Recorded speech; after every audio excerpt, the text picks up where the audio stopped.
So I took a little bit of a break from Zoids content to work on another major video project on the other channel. If you guys are not subscribed to that, make sure to check out the main Star-Crossed Souls channel for some more like anime related content. I've been doing a video series on Fate right now, and I'm actually getting close to wrapping that up. I just finished a major part of that, and I'm pretty excited about how it went.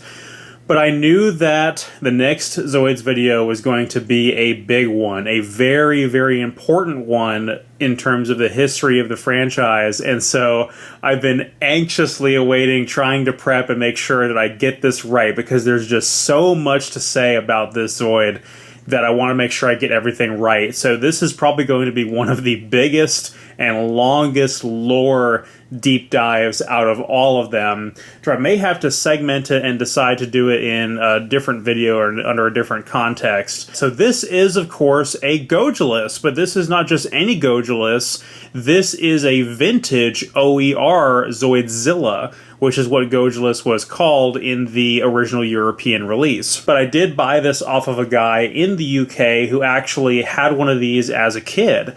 And he actually has quite a few vintage OER Zoids. And it was so fascinating to talk to him about this because his experience with Zoids, his nostalgia for Zoids was the UK comics and these UK releases. There was a lot of things that he did not know. Like, he didn't know there were re-releases of this, re-releases of, let's say, Gorr the Lord Protector as Iron Kong. When I sent him a picture of my Iron Kong, you know, he knows that as Gorr the Lord Protector, and he didn't know that that color scheme was standard for it. He was used to the sort of black color scheme that Gorr the Lord Protector has. Not to mention Terramander being in like green and blue instead of like red, like Krark the Prince of Darkness, and then the Death Soarer being, you know, a modern reprint. He never had his hands on a Death Soarer when he originally collected them. But this again is a vintage. This original design for the OJR version came out in 1983. I believe this one, the OER, is 1989, if I'm not mistaken, but I could be wrong on that. Either way, this thing is older than I am. I'm just so excited to finally have this thing. So, didn't spend an outrageous amount of money on it. If you guys have seen my Market Watch videos, I've looked for Gojulas in the past. They are very, very, very hard to find, but it seems like the collector's market for OER Zoids is pretty reasonable and fairly active. There's quite a lot of people in the UK that trade these in varying degrees of good condition, and there are some out there on the market. They're not absurdly expensive. Shortly after I got this one, Brad actually managed to snag one as well, and I'm probably going to go back and contact this guy again to see if I can get a mammoth from him as well, a red Zoid mammoth from OER as well, which I'm pretty sure he has. But without any further ado, let's go ahead and get into it. So, in the original battle story, the Gojulas was by far the most powerful Zoid that the Healing Republic had in its arsenal, and was deployed in very small numbers. But initially, when they were designed, they took elements of the Mammoth and the Bigosaur and improved them, and there was nothing in the Empire forces that could stand up to this thing until the Iron Kong was established. And even then, it would probably take 2 Iron Kong to do what one Gojulas could do. So it was just unmatched in combat. And later on, of course, they developed the Gojulas Mark II, which had a set of giant long-range cannons on it that could destroy even large-type Zoids in a single shot. And one of the cool things about the Gojulas is, even though it is extremely slow, it actually is fairly maneuverable and fairly nimble on its feet when it's having to engage in close-quarters combat. And the other thing that's really cool is it's fully autonomous underwater. So it can actually swim, and so these things are able to be sent on long-range missions overseas and be completely autonomous in the water without any additional support from any kind of transport Zoid, which is just completely awesome. The design of the Gojulas was heavily inspired by, of course, Godzilla, so it's not really based on a real dinosaur so much as it is on Godzilla, which definitely makes sense for the 80s.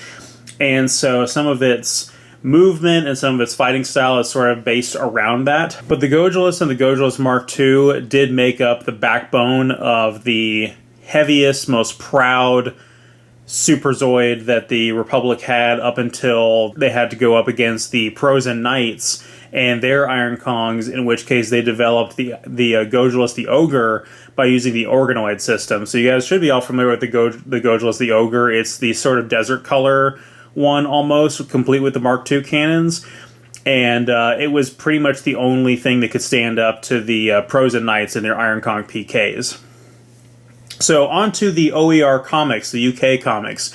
So again, this is Zoidzilla. There's nothing really different about the Japanese OJR Gojulas and the OER Zoidzilla, but in terms of the story, there's quite a few things that are that are different. So Zoidzilla is the leader of the Blue Zoids, and is actually somewhat responsible for the extinction of the Zoidarians and the fact that the Z Moon is a barren wasteland because of an energy blast from Zoidzilla when it was being produced. So Zoidzilla does predate the origin of the war, the beginning of the comics, and is a pivotal character throughout. It was the primary target of a lot of aggression and was disabled a couple of times, including having his android pilot killed, which resulted in being permanently incapacitated until the end of the series. There's actually one of the comics where I showed it off in another video where the straight up the cover of the comic is the Zoidzilla head just sitting there with its canopy open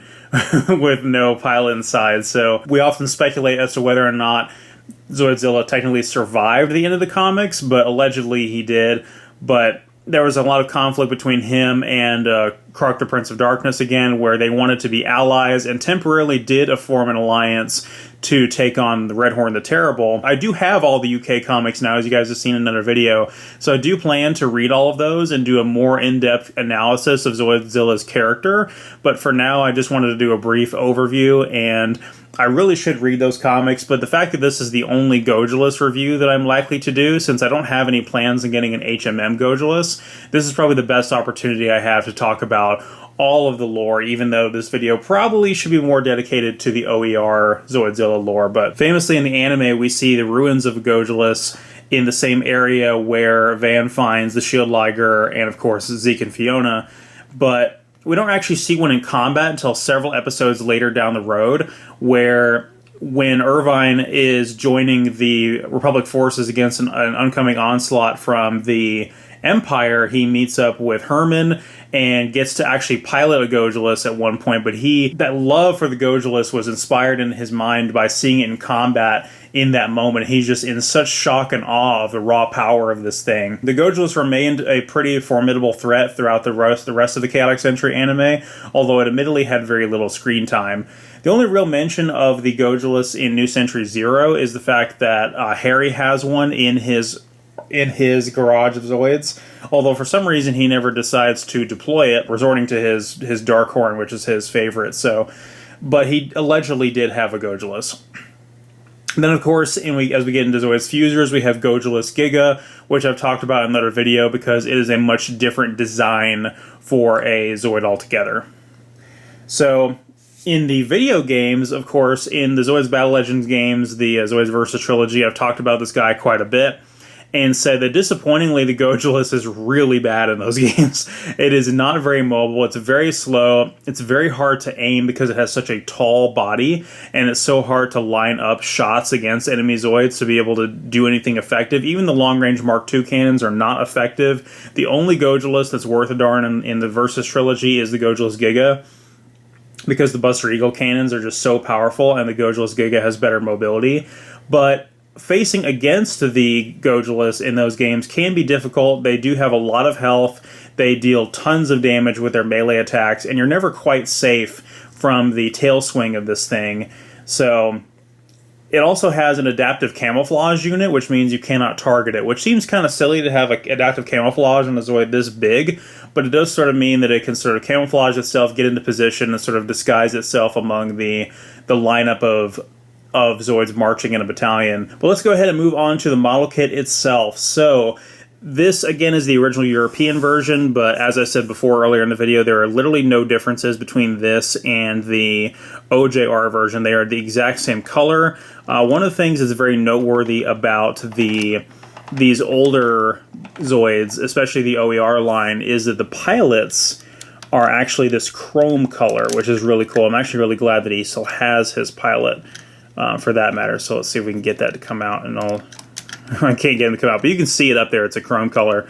I don't want it to come out, honestly. I have absolutely nothing to say about how easy or difficult this is to build, because of course I didn't get it incomplete. This thing is very old. It's very well loved, and I dare not to try to take it apart. It does seem like it's a bit fragile, and there are a lot of moving parts and a lot of things going on with it. So most notably, the tail section back here, the previous owner remarked that the actual hinge where the tail connects back here breaks off very easily. And I think I know the reason for that.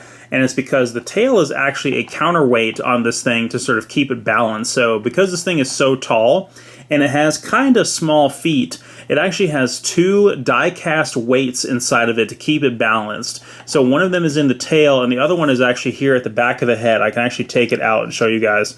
So it's a little piece of metal right there that goes in the back of the head to keep it keep the center of gravity where it needs to be. It also keeps the head facing forward and the mouth open like that, whereas if you were to take the weight out, the head would just sort of collapse down like that, which doesn't look bad, but does look nicer like that. When I mentioned to the Zoids' previous owner over there in the UK, he asked how many weights were in the Death Soar, and I said, well, there are 0. And in fact, when Brad and I got the Gojulas, we were very surprised that this thing had metal weights inside of it, because as far as I know, it's the only Zoid that does.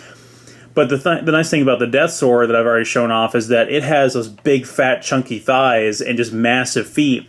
So it kind of keeps itself balanced upright in spite of that. And also the Gojulas has a much more narrow, spindly tail, whereas the tail on the Death Soar is much thicker. But it also has like a support tripod or bipod down here for the tail as well to help keep it upright, which is pretty cool. And this thing also has, again, it's motorized, and it walks forward, the mouth opens and closes, and the arms swing up and down. And from what I've seen with a lot of old vintage videos, this thing does actually walk very well, and the previous owner did put batteries in it and sent me videos of it walking before he sent it to me. But also, it has lights inside of it, so mainly here in the cockpit. I'm also a big fan of this design where it has not only a cockpit but also eyes. So if you open it up, you see it also has eyes, and they do light up with LEDs in there, which is just so cool. It also has the sort of translucent brown almost color of the vintage Zoids. A lot of vintage Zoids had that before the modern era, where they changed it more to an orange color, which does look a lot more appealing, but as an easy way to kind of tell the difference between a vintage Zoid and a modern one is through that.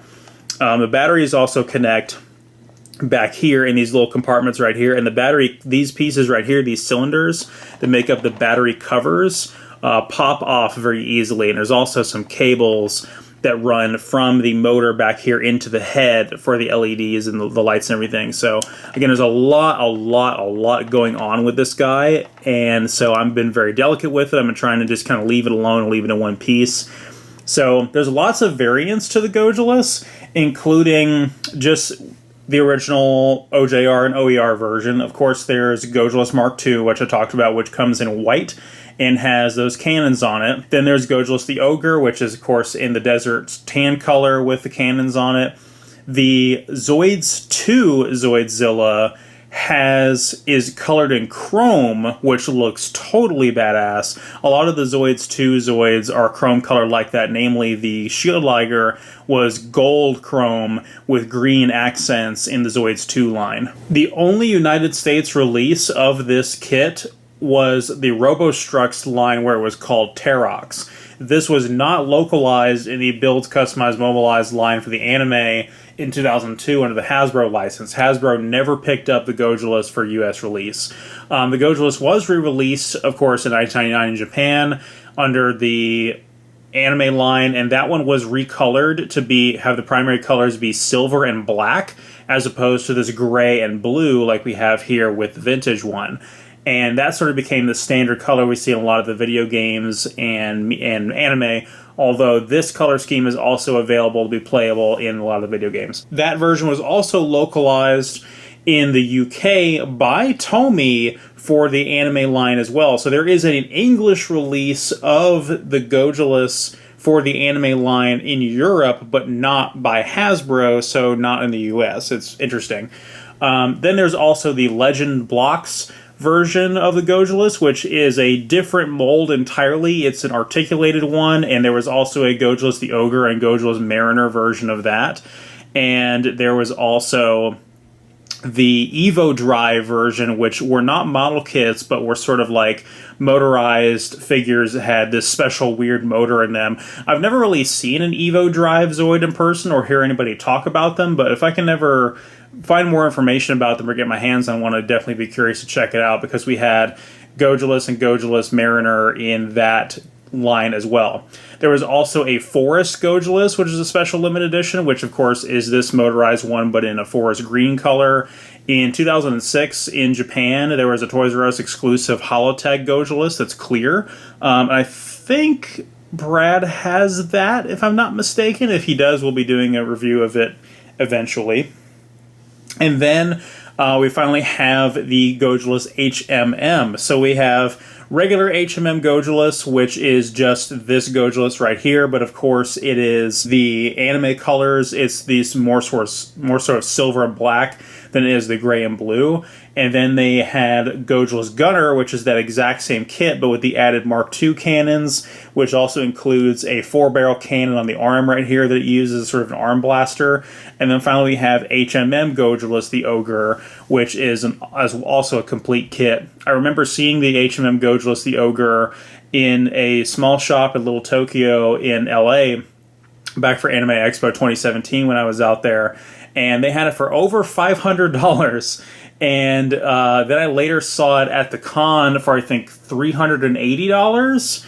And that's when it was new. I can't imagine what it is now, but yeah, the HMM Gojuluses are very, very, very, very, very expensive and take an eternity to build. They might as well send you like a whole shipping container just for all the pieces for that thing. The box is absolutely massive. If you guys saw the box I have for the Iron Kong Yeti, just picture that, but almost twice as big. Like the Gojulus HMMs are no joke and are currently the largest HMMs that have been adapted of any of the Zoids, which does kind of beg the question of what would an HMM Death Soarer look like, and I think a lot of people are very curious to see what that looks like. So, yeah, they're even bigger than the HMM Death Stinger. The HMM Death Stinger box has nothing on the Gojulus box. So, but yeah, so I am just, I'm so flabbergasted I finally got my hands on one of these things. I'm trying to be super careful with it. You'll notice I haven't really moved it around a whole lot or touched it, and I'm just, it's super old, and it's still in really good condition. It is missing a couple of things, so it's missing a couple of weapons on the arms here, some of the guns. It has most of the guns, like it has the abdominal guns, and it has guns on the tail